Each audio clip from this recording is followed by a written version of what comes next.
G20 सम्मेलन में हिस्सा लेने के लिए रोम पहुंचे प्रधानमंत्री नरेंद्र मोदी का जोरदार स्वागत हुआ। प्रधानमंत्री जब रोम में राष्ट्रपिता महात्मा गांधी की प्रतिमा पर श्रद्धांजलि अर्पित करने पहुंचे तो वहां रहने वाले भारतीयों की भारी भीड़ उमड़ गई। और जैसे ही प्रधानमंत्री उस भीड़ की ओर पहुंचे, कुछ लोगों ने शिव तांडव स्तोत्र का एक हिस्सा सुनाना शुरू कर दिया। ओम नमः शिवाय। फिर भक्ति और देशभक्ति दोनों के नारे लगने लगे। भारत माता की जय। इसके बाद प्रधानमंत्री ने रोम में आयुर्वेदिक चिकित्सा के क्षेत्र में काम करने वाले एक व्यक्ति से बात की।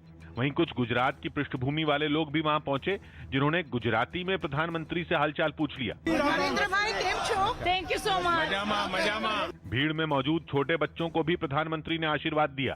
प्रधानमंत्री जब वहां से निकले तो भी बड़ी संख्या में लोग उनके समर्थन में नारेबाजी करते दिखे। मोदी, मोदी, मोदी। वहां की पुलिस ने लोगों को रोकने के लिए कड़े इंतजाम किए थे। भीड़ ने मोदी मोदी के नारे लगाए, मोदी, मोदी, मोदी। लेकिन प्रधानमंत्री ने उन्हें रोककर भारत माता की जय के नारे लगवाए। भीड़ में शामिल ज्यादातर लोग हाथों में तिरंगा झंडा लेकर पहुंचे। इससे पहले प्रधानमंत्री ने महात्मा गांधी की प्रतिमा पर पुष्प अर्पित कर उन्हें श्रद्धांजलि दी। क्रूज ड्रग्स बढ़ते हैं आगे। G20 सम्मेलन में भाग लेने के लिए इटली पहुंचे पीएम मोदी आज वेटिकन सिटी जाकर पोप फ्रांसिस से मुलाकात करेंगे। पोप फ्रांसिस वेटिकन के राष्ट्राध्यक्ष और ईसाई समुदाय के सबसे बड़े धर्मगुरु हैं।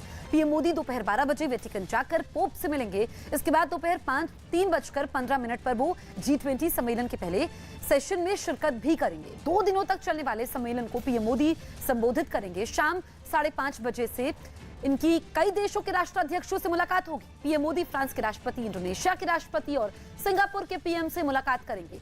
रात 10:30 बजे वो एक सांस्कृतिक कार्यक्रम में शामिल होंगे।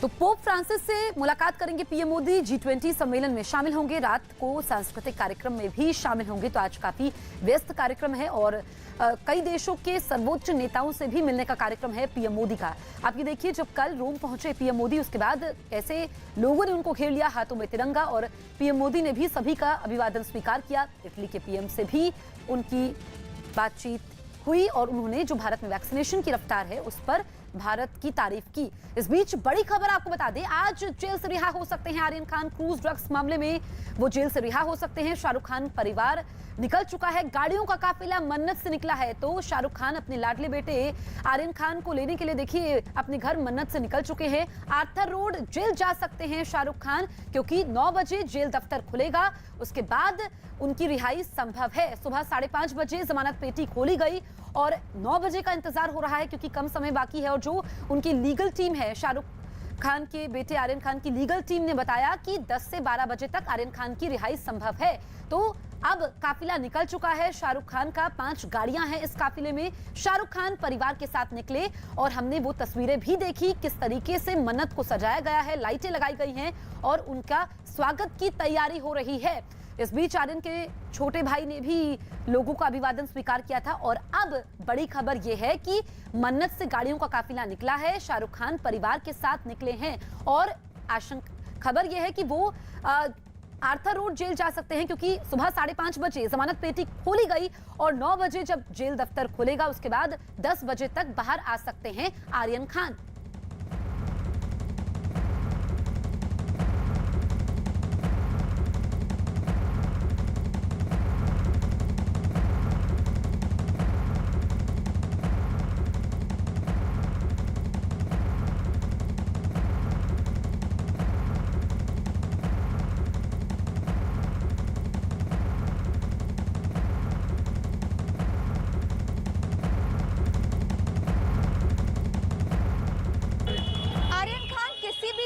जेल से रिहा हो सकते हैं, जिसके चलते आप देख सकते हैं मन्नत के बाहर जो है पूरी हलचल हो गई है। और साथ ही साथ शाहरुख खान और गौरी खान अपने बेटे आर्यन खान को जो है लेने जेल की तरफ बढ़ चुके हैं। आप देख सकते हैं किस तरीके से जो गाड़ियां हैं वो जेल की तरफ बढ़ रही है। शाहरुख खान और गौरी खान अभी जो है जेल की तरफ पहुंचे। साथ ही साथ देख सकते हैं फ्रेंड्स भी कई सारे यहाँ पे मौजूद हैं। अभी कुछ देर पहले ही शाहरुख और गौरी खान अपने बेटे आर्यन खान को लेने आर्थर रोड जेल पहुंचे हैं। आर्यन खान को हाईकोर्ट ने बेल दी है, जिसके बाद 2 दिन तक उनका जो पूरा बेल का प्रोसेस है वो जारी था, जिसके चलते आज किसी भी वक्त जो है आर्यन खान की जेल से रिहाई हो सकती है।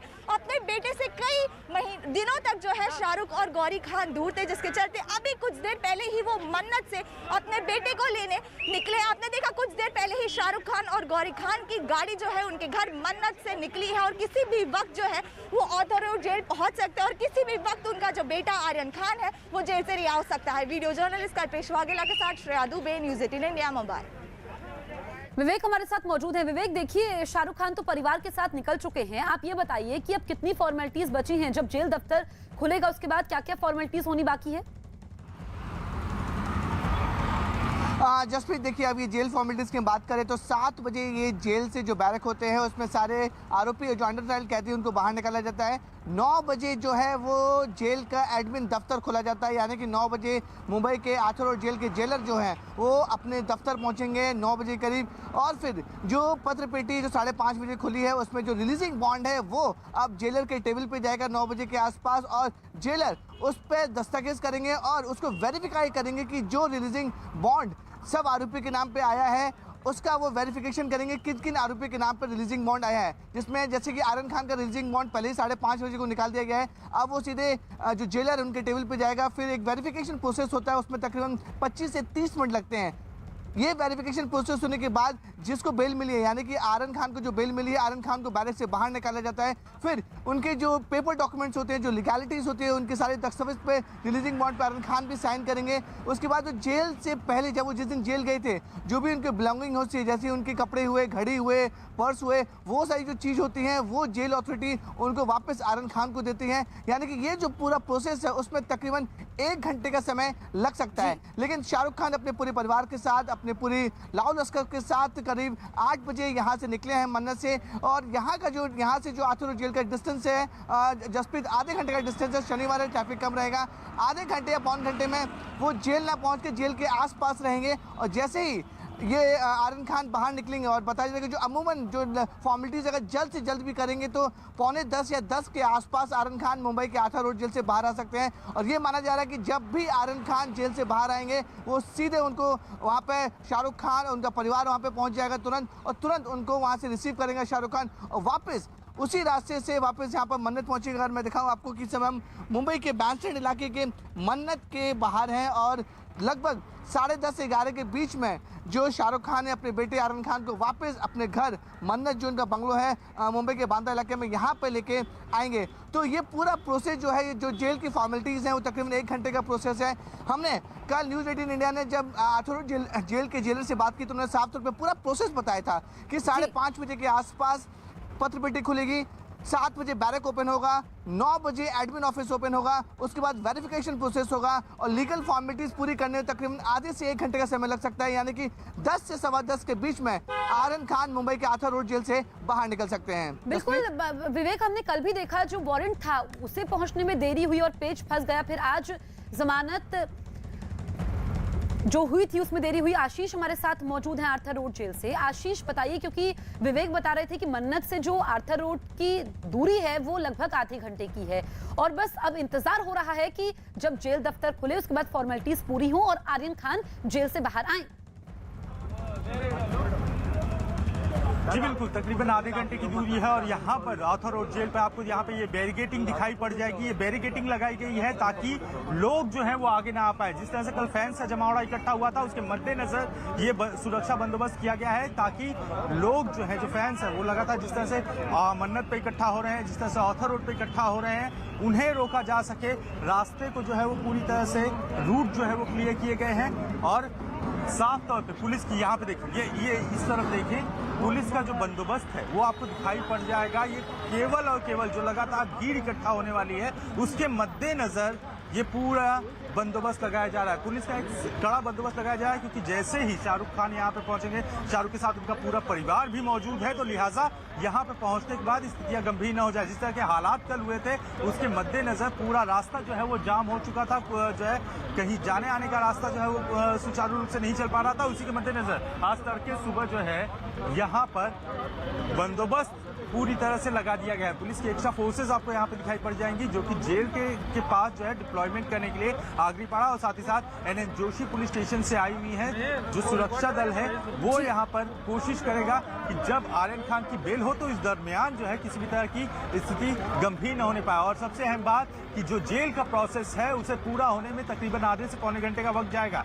जब सुप्रिंटेंडेंट के पास ये रिलीज ऑर्डर पहुंचेंगे तो वो उसे वेरीफाई करेगा, वेरीफाई करने के बाद जो है उसे प्रोसेस किया जाएगा। फिर इसके बाद जो बैरक होते हैं, बैरक से जो जिस कैदी का रिलीज ऑर्डर होता है उसे बाहर निकाला जाएगा, यानी कहीं ना कहीं आर्यन खान को बाहर निकाला जाएगा। और फिर आर्यन खान को वो सारी चीजें, जो कपड़े हैं, जो उनके गले में चेन थी, इसके अलावा पर्स था, वॉलेट था, वो सारी चीजें जो उनके साथ आई हुई थी, वो कहीं ना कहीं जो है वो उन्हें वापस की जाएंगी। बिल्कुल, तो देखिए ये तस्वीरें हम दिखा रहे हैं, एक्सक्लूसिव तस्वीरें आप देख सकते हैं न्यूज़ 18 इंडिया पर। 2 तस्वीरें देखिए, गाड़ियों का काफिला शाहरुख खान के घर मन्नत से निकलता हुआ। आर्थर रोड की दूरी आधे घंटे की है, तो 8 बजे ये लगभग काफिला निकला है। 8:30 बजे तक आर्थर रोड जेल पहुंचेगा, 9 बजे जेल दफ्तर खोलेगा, उसके बाद 9:45 से 10 के बीच में आर्यन खान की रिहाई संभव है।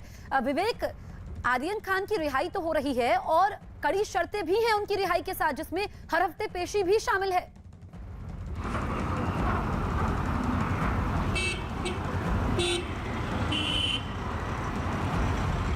विवेक, आप सुन पा रहे हैं? जसप्रीत, अपना सवाल फिर से दोहराएं आप। बिल्कुल विवेक, रिहाई तो हो रही है आर्यन खान की, लेकिन कड़ी शर्तें भी हैं रिहाई के साथ ही, जिसमें हर हफ्ते एनसीबी दफ्तर में पेशी भी शामिल है। बिल्कुल सही है जसप्रीत, आपने देखिए जो हाईकोर्ट ने जो बेल दी है उस पर सख्त नियम बनाए गए हैं। उस पर मैं आपको बताऊंगा जो 5 इंपॉर्टेंट पॉइंट है। पहला पॉइंट ये है कि आर्यन खान को हर शुक्रवार मुंबई के नारकोटिक कंट्रोल ब्यूरो में 11 से 2 के बीच में हाजिरी देनी होगी, फिजिकल हाजिरी होनी होगी, यानी कि खुद उन्हें जाकर वहां पर दस्तावेज साइन करने पड़ेंगे।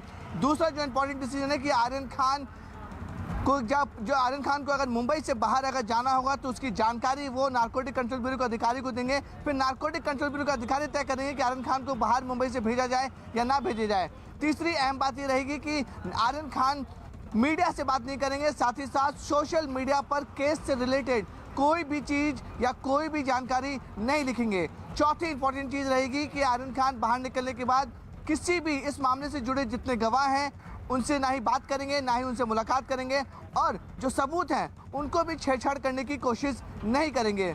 5वीं चीज बताई गई है कि इस पूरे मामले में जो आरोप लगाए गए हैं आर्यन खान के ऊपर, उसमें वो किसी भी दूसरे आरोपी के साथ बातचीत नहीं कर सकते हैं। अगर इन 5 चीज का अगर नियमों का पालन आर्यन खान ने नहीं किया तो नारकोटिक कंट्रोल ब्यूरो की टीम वापस कोर्ट में जाकर आर्यन खान की बेल एप्लीकेशन को रिजेक्ट करने की याचिका दायर कर सकती है, और ऐसे मामले में आर्यन खान की बेल याचिका आराम से भी रिजेक्ट हो सकती है। तो कोर्ट ने उन्हें साफ तौर पे कहा है कि कोई भी गलती ऐसी ना करें, सारे नियमों का पालन करें। अगर एक भी नियमों का पालन नहीं किया तो उनकी जमानत रद्द हो सकती है और वापस आर्यन खान को जेल जाना पड़ेगा। तो ये सख्त नियम और सख्त जो गाइडलाइंस दी गई है वो आर्यन खान को हर हाल में फॉलो करना है, और 1 लाख रुपए की सिक्योरिटी पे ये बेल बॉन्ड भरा गया है। और जो जमानतदारी है इस पूरे मामले में जूही चावला, जो मशहूर फिल्म अभिनेत्री हैं, जूही चावला कल खुद मुंबई के सेशन कोर्ट पहुंची थी, उन्होंने जमानतदारी पर साइन किया है, यानी कि श्योरिटी बॉन्ड पर साइन किया है। विवेक, कड़ी शर्तें हैं। श्रिया भी हमारे साथ मन्नत से मौजूद है। श्रिया, गाड़ियों को काफिला तो निकल चुका है, आप ये बताइए कि काफिले में कौन कौन था?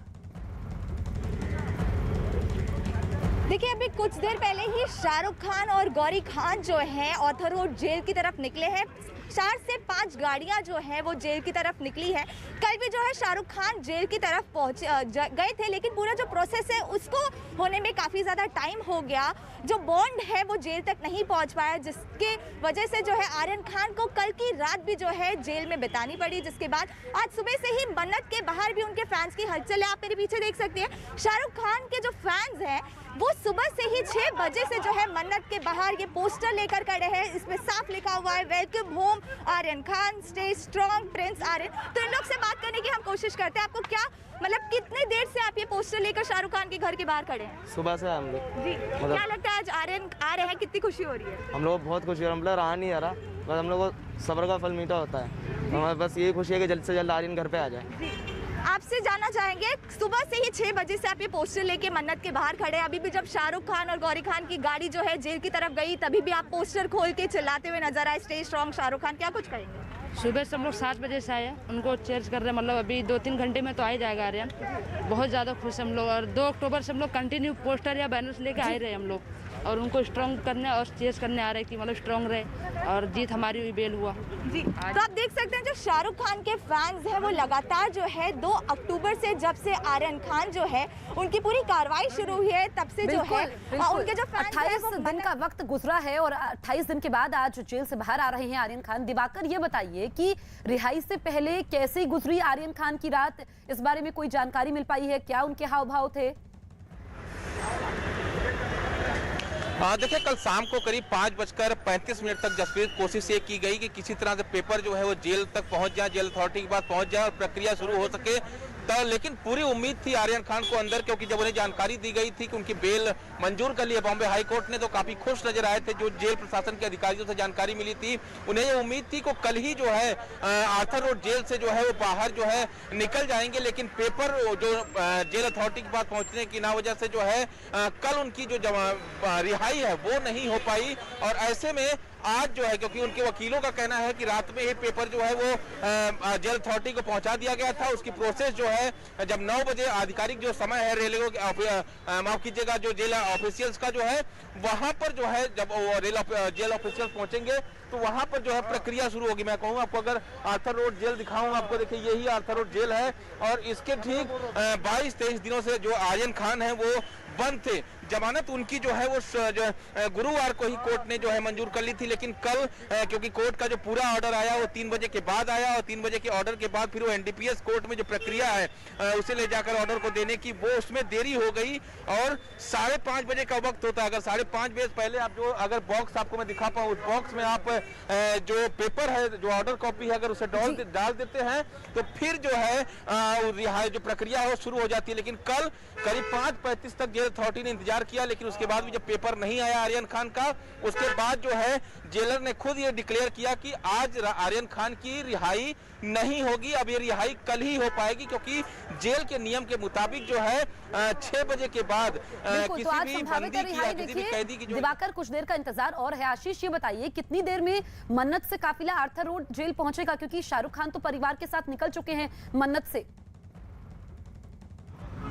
जी, मन्नत से अगर देखा जाए तो सीधे मन्नत से निकलने के बाद बांद्रा बैंड स्टैंड का इलाका है, बैंड स्टैंड के बाद जो है सीधे सीलिंग पकड़ते हुए यहाँ पे पहुँचने की जो दूरी है वो महालक्ष्मी से होते हुए सीधे यहाँ पे पहुँचने की दूरी आधे घंटे की है। लेकिन अब जब जब यहाँ पे पहुँचने की स्थिति हुई है तो ऐसे में साफ तौर पे देखें, ये देखिए जेल के गेट खोले गए हैं और इस वक्त जेल एडमिनिस्ट्रेशन की तरफ से अधिकारी यहाँ पर आए हुए हैं। ये वो अधिकारी हैं जो कि जेल सुप्रिंटेंडेंट की ये गाड़ी है जो सीधे यहाँ पे पहुंचे हुए हैं और यहाँ पर जो कानूनी प्रक्रिया है, यानी कि जो बेल सुबह 5:30 बजे निकाले गए थे, उन बेल्स को सीधे यहाँ पर जो है सुप्रिंटेंडेंट उसे साइन करेंगे, वेरीफाई करेंगे और इसके बाद जो है रिलीज की प्रक्रिया शुरू होती है। 7 बजे के करीब जो है वो जेल का स्टाफ आ जाता है और निश्चित तौर पर बिल्कुल, तो इंतजार हो रहा है। आशीष, दिवाकर, श्रिया और विवेक, आप सभी नजर बनाए रखिए, लौटेंगे आपके पास हम।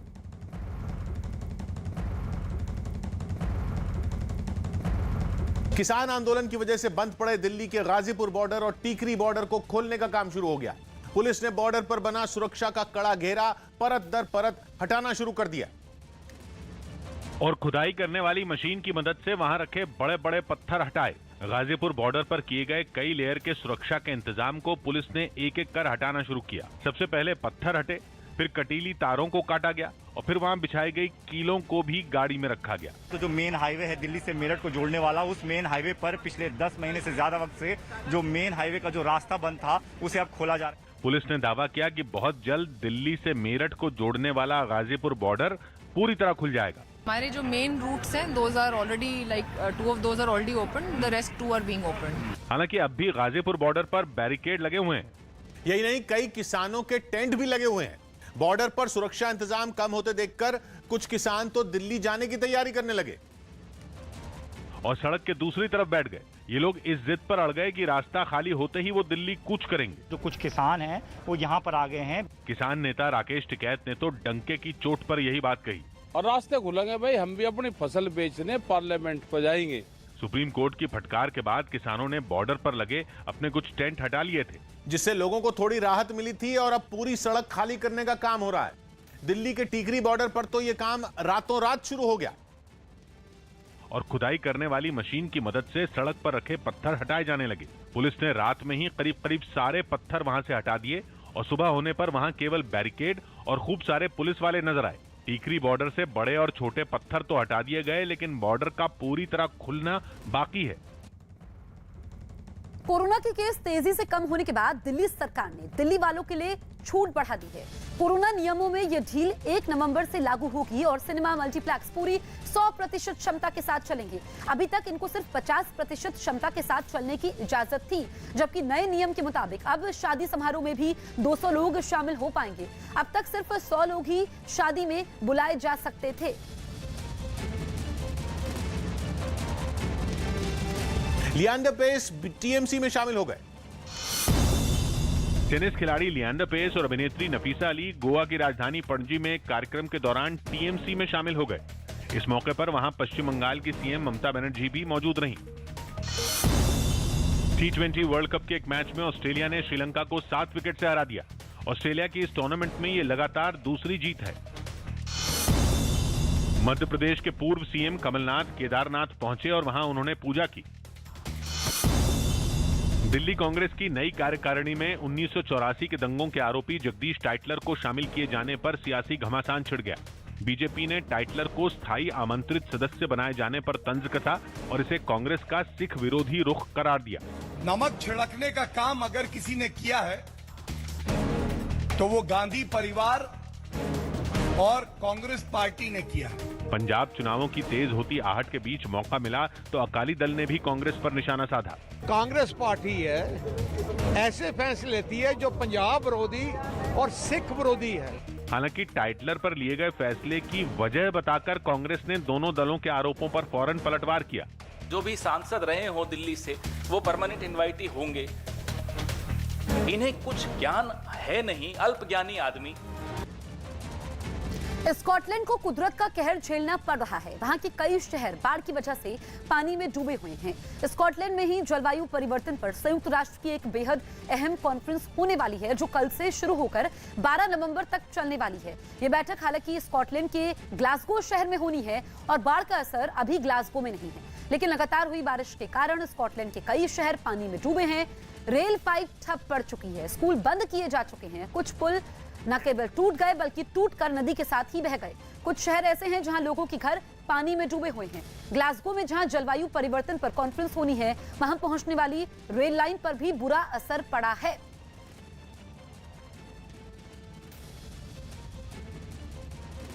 और यह हालत इसलिए है क्योंकि वहां पिछले 2 दिन में इतनी बारिश हुई जितनी पिछले कुछ दशकों में नहीं हुई थी।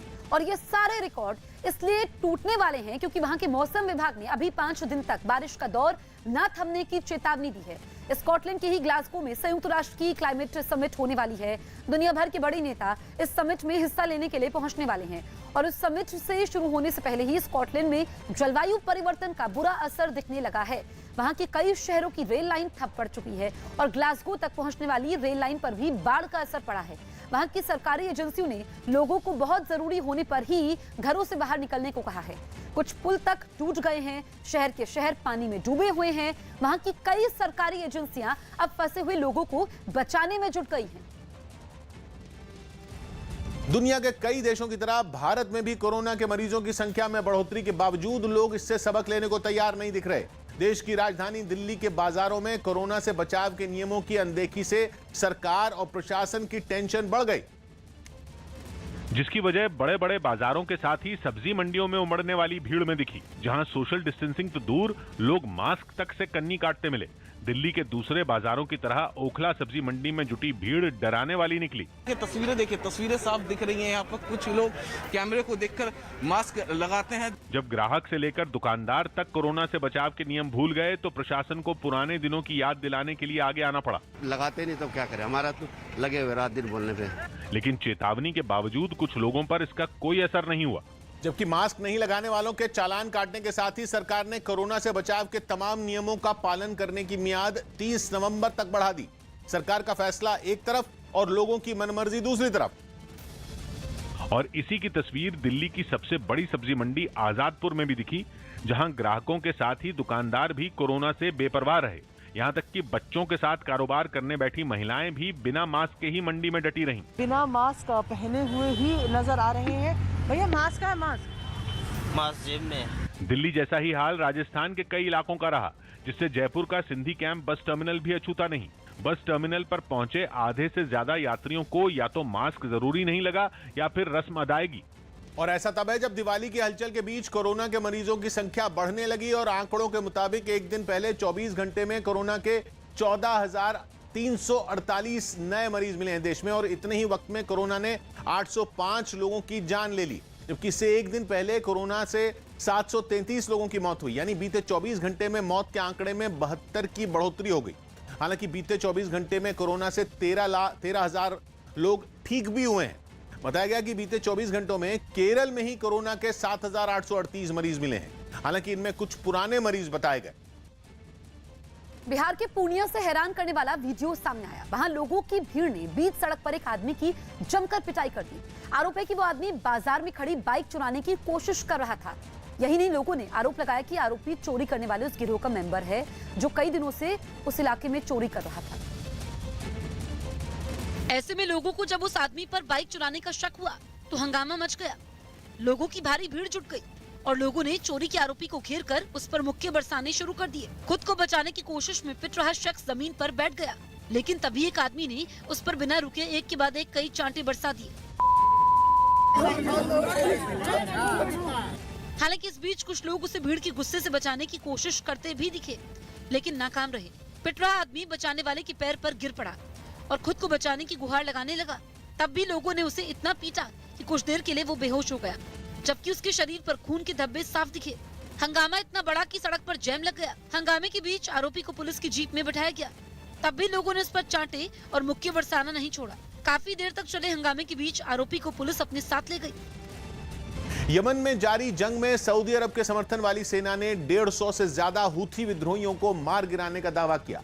वहां पिछले 7 साल से ईरान के समर्थन वाले हूथी विद्रोहियों और सऊदी अरब की समर्थन वाली सेना के बीच भीषण जंग चल रही है, जो एक बार फिर तेज हो गई। मारे प्रांत से जो तस्वीरें सामने आई, उनमें सरकार के समर्थन वाले लड़ाके विद्रोहियों पर ताबड़तोड़ गोलियां बरसाते नजर आए। इतना बारूद बरसाया गया कि वो वीरान रेतीला इलाका थर्रा उठा। हर तरफ सिर्फ गोलियों की गूंज और तोप के गोलों की आवाजें सुनाई दी।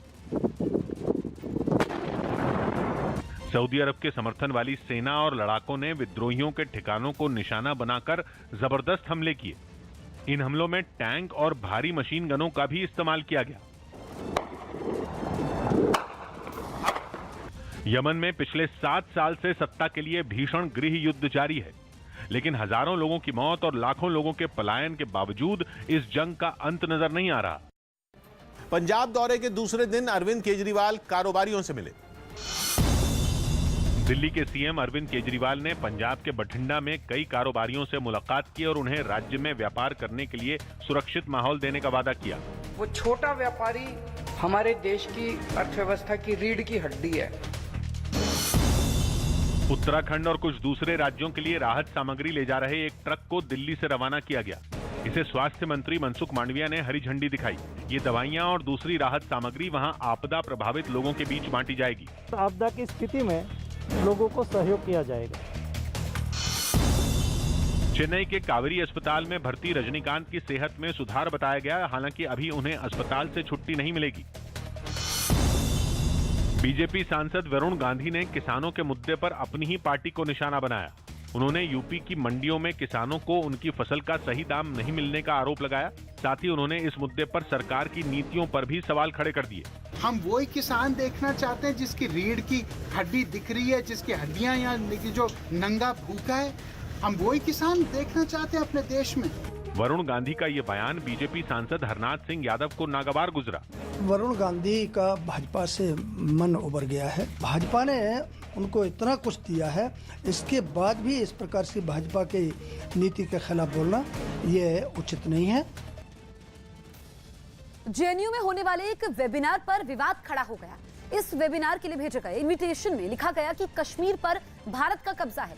इस पर विवाद होने के बाद वेबिनार रद्द कर दिया गया। जेएनयू का सेंटर फॉर विमेन्स स्टडीज इस वेबिनार का आयोजन करने वाला था, जिसमें आर्टिकल 370 हटने के बाद कश्मीर में चुनौतियों पर चर्चा होनी थी। लेकिन वेबिनार के इनविटेशन में कश्मीर पर भारत का कब्जा बता दिया गया। जेएनयू टीचर्स फोरम ने ट्विटर पर इस वेबिनार का इनविटेशन डालते हुए इसे देश विरोधी बता दिया। टीचर्स फोरम ने यूनिवर्सिटी प्रशासन से वेबिनार करने वालों के खिलाफ कार्रवाई की मांग भी उठाई। इस विवाद पर जेएनयू प्रशासन की तरफ से आए बयान में कहा गया कि उनसे इस वेबिनार के लिए इजाजत नहीं ली गई थी। दिल्ली के पास हरियाणा के गुरुग्राम में खुले में नमाज पढ़ने पर फिर विवाद गहरा गया। पिछले कई दिन से हिंदूवादी संगठनों से जुड़े कुछ लोग इस मुद्दे पर अपना विरोध जता रहे हैं और उन्होंने जुमे की नमाज खुले में पढ़ने पर फिर हंगामा किया।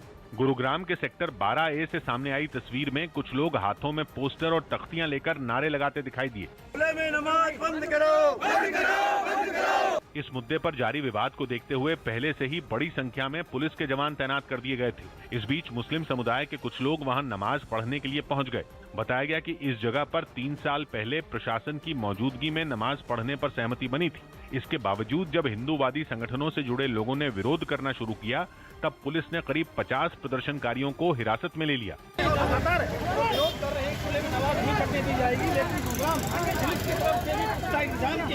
वहीं हालात बिगड़ते देख मुस्लिम समुदाय के लोग असमंजस में पड़ गए। क्या हम यहीं पढ़े या हम प्रशासन से मांग करें कि कोई और जगह शिफ्ट की जाए? हालांकि बाद में उन लोगों ने पुलिस की सुरक्षा में नमाज पढ़ी।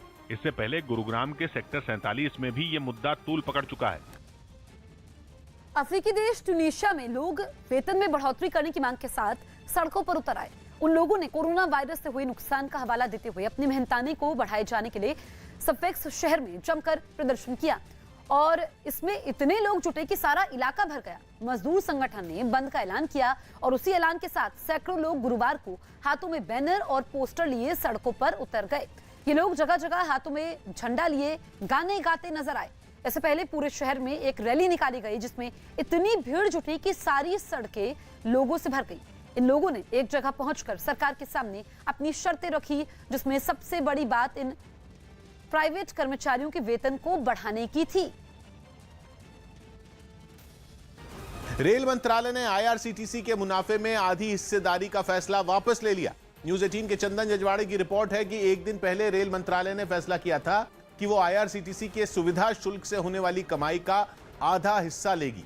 इस फैसले के बाद आईआरसीटीसी के शेयरों में भारी गिरावट आई और रेल मंत्रालय को अपना फैसला बदलना पड़ा। असल में आईआरसीटीसी की वेबसाइट से रेल टिकट बुक करते वक्त टिकट की कीमत से अलग सुविधा शुल्क लिया जाता है। इस सुविधा शुल्क पर आईआरसीटीसी का हक होता है और इससे सालाना उसकी करोड़ों की कमाई होती है। रेल मंत्रालय ने एक दिन पहले इसी कमाई से आधा हिस्सा लेने का फैसला किया था, जिसे बाद में बदल दिया गया। मानहानि के केस में राहुल गांधी कोर्ट में हाजिर हुए। मानहानि से जुड़े एक मामले में राहुल गांधी सूरत की अदालत में पेश हुए। आरोप है कि राहुल गांधी ने 2019 में एक भाषण के दौरान मोदी सरनेम पर विवादास्पद टिप्पणी की थी। कांग्रेस के कुछ नेताओं ने दिल्ली में चुनाव आयोग से मुलाकात की और तेलंगाना की हुजूराबाद सीट पर होने वाले उपचुनाव को रद्द करने की मांग की। कांग्रेस ने वहां टीआरएस और बीजेपी पर कुछ लोगों को नोट बांटने का आरोप लगाया। साथ ही चुनाव आयोग से इस पूरे मामले की जांच करने की भी मांग उठाई। सरकार ने दिवाली से पहले ईपीएफओ के खाता धारकों पर बड़ा फैसला लिया। वित्त मंत्रालय ने पीएफ खाते पर 8.5% ब्याज दर को बरकरार रखा। रक्षा मंत्री राजनाथ सिंह दिल्ली में प्रधानमंत्री मोदी पर आयोजित एक कार्यक्रम में शामिल हुए। इस कार्यक्रम में उन्होंने डिजिटल इंडिया शुरू करने और इसे सफल बनाने के लिए प्रधानमंत्री के विजन की तारीफ की। ये कार्यक्रम नरेंद्र मोदी के बतौर सीएम और फिर पीएम रहते हुए सत्ता में 20 साल पूरे होने पर आयोजित किया गया। आप एक भी काम ऐसा नहीं बतला सकते जो उन्होंने कहा हो और किया न हो। दिल्ली यूनिवर्सिटी से राष्ट्रीय एकता का संदेश देने के लिए एक साइकिल रैली निकाली गई। इस रैली को दिल्ली के उपराज्यपाल अनिल बैजल ने हरी झंडी दिखाकर रवाना किया। त्योहारों पर कोरोना को बढ़ने से रोकने के लिए रेलवे ने एक चौकसी बढ़ा दी, जिसकी कुछ तस्वीरें नई दिल्ली रेलवे स्टेशन से भी सामने आईं। वहां लोगों का जमावड़ा इकट्ठा न हो, इसके लिए एक टेंट लगाया गया, जिसमें यात्री टिकट बुकिंग से लेकर ट्रेन से जुड़ी तमाम जानकारियां हासिल कर सकेंगे। ये टेंट बनाया गया है जहां पर फिलहाल जो है एक स्पेशल ट्रेन चल रही है, उसके लिए लोग वेट कर रहे हैं अपनी अपनी ट्रेनों का। यहाँ एक स्क्रीन दिया गया जिसमें लगातार ट्रेनों के नंबर सामने आएंगे। दिवाली और छठ पूजा के लिए अपने घर जा रहे यात्री भी रेलवे की इस नई व्यवस्था से खुश नजर आए। व्यवस्था बहुत बढ़िया है, पहले से बेटर है। मध्य प्रदेश के आगर मालवा से हैरान करने वाली कुछ तस्वीरें सामने आई। वहां स्वच्छता अभियान को कामयाब बनाने के लिए शोले फिल्म के डायलॉग का इस्तेमाल किया गया। इस अभियान से जुड़ा एक कलाकार तो गांधी जी की वेशभूषा में नजर आया और उसने एक जगह बैठकर लोगों को सफाई रखने का संदेश दिया। इसके बाद अभियान से जुड़े कलाकारों ने एक नुक्कड़ नाटक पेश किया जिसमें कोई गब्बर बना तो कोई सांभा। उन्होंने अपनी अदाकारी और डायलॉग के जरिए लोगों को बीमारी से बचने के लिए सफाई रखने पर जोर दिया। स्वच्छता के लिए चलाए जा रहे प्रशासन के इस अभियान को वहां के लोगों ने भी काफी पसंद किया। कालिया और साथियों ने लोगों को समझाया कि अस्पताल में कचरा इधर उधर ना फेंके। सरकार कितना इनाम रखे हैं? 200 रुपए सरकार, 200 रुपए। स्पेन के लापाल्मा द्वीप पर 40 दिन पहले फटे ज्वालामुखी की प्यास बुझने का नाम नहीं ले रही, बल्कि अब तो हाल यह है कि उससे लावा ओवरफ्लो होने लगा है। यहां तक कि उससे आईफल टावर से भी दुगनी ऊंचाई का लावे का फव्वारा फूट पड़ा।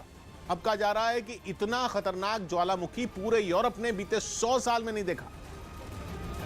और सामने आई सांसें अटका देने वाली तस्वीरों ने ज्वालामुखी के विकराल रूप का जीता जागता सबूत भी पेश कर दिया।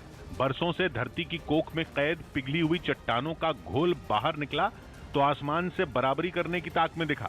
लावा इतनी ताकत से फूटा कि लगभग 2000 फीट की ऊंचाई तक पहुंच गया। दिन हो या रात, ज्वालामुखी को एक पल का चैन नहीं, वो तो बस बेतहाशा आग उगलने पर आमादा नजर आया। खौलते लावे के अंगारे तो पहाड़ की ढलानों को बुरी तरह झुलसाते दिखे ही ज्वालामुखी से राख, धुएं और सल्फर डाइऑक्साइड जैसी जहरीली गैस का ऐसा घना गुबार उठता नजर आया कि तस्वीरें देखकर ही दम घुटने लगे। ज्वालामुखी विस्फोट की वजह से लापाल्मा द्वीप पर एक दिन पहले 100 से ज्यादा भूकंप के झटके महसूस किए गए थे और जमीन खिसकने की घटनाएं भी हुई। वहां लावे की नदी अब तक 2100 से ज्यादा इमारतों को राख कर चुकी है, लेकिन वैज्ञानिकों का कहना है कि ज्वालामुखी का उत्पात 3 महीने तक जारी रह सकता है। दिल्ली में रहने वाले पूर्वांचल के लोगों के लिए बड़ी खबर है। खबर यह कि दिल्ली में छठ पूजा के आयोजन की इजाजत दे दी गई, लेकिन इसके साथ कई तरह की शर्तें जोड़ दी गई। डीडीएमए ने साफ कहा कि इस बार भी यमुना किनारे छठ पूजा पर रोक लगी रहेगी। ना तो यमुना किनारे छठ पूजा की इजाजत होगी और ना ही मंदिर या पार्कों में, लेकिन पहले से तय कुछ जगहों पर श्रद्धालु छठ पूजा कर पाएंगे। जिन तय स्थानों पर छठ पूजा होगी उसे तैयार करने का काम राजस्व विभाग करेगा और इन जगहों पर सभी श्रद्धालुओं को कोरोना से बचाव के सभी नियमों का सख्ती से पालन करना होगा, जिसके लिए छठ पूजा आयोजन समितियों को लिखित में भरोसा भी देना होगा।